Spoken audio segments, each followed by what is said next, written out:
नमस्कार मंडळी, आणि आज आम्ही जातोय गडिंग्लजमधील भैरवनाथ देवाच्या दर्शनाला. पूर्वी अशा कमेंडीतून प्रवेश करत आम्ही वरच्या दिशेने निघालो. उंचावरती मंदिर असल्यामुळे पायऱ्या पण भरपूर होत्या.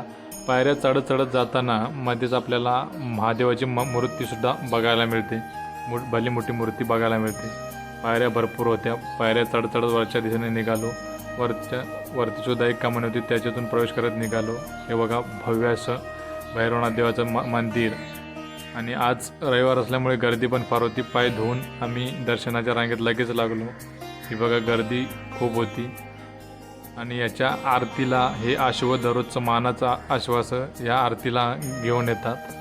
दररोजच्या आरतीसाठी ह्या वाद्याचा वापर केला जातो. मंदिरामध्ये आरती करून झाल्यानंतरच पूजेला सुरुवात होते. आणि आम्ही सुद्धा आरती झाल्यानंतरच दर्शन घेतलं. आणि रविवारची गर्दी आणि त्यामध्ये असलेला उन्हाचा तडाखा, त्याच्यामुळे दर्शन घ्यायला खूपच त्रास झाला.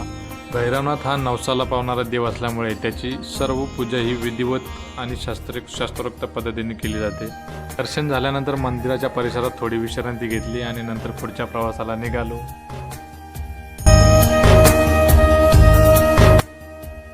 आज रविवार होता आणि गर्दी पण खूप होती. महाप्रसादाचं सुद्धा नियोजन प्रत्येक रविवारी केलं जातं. मंदिराचं बांधकाम हे बऱ्यापैकी जुनंच आहे.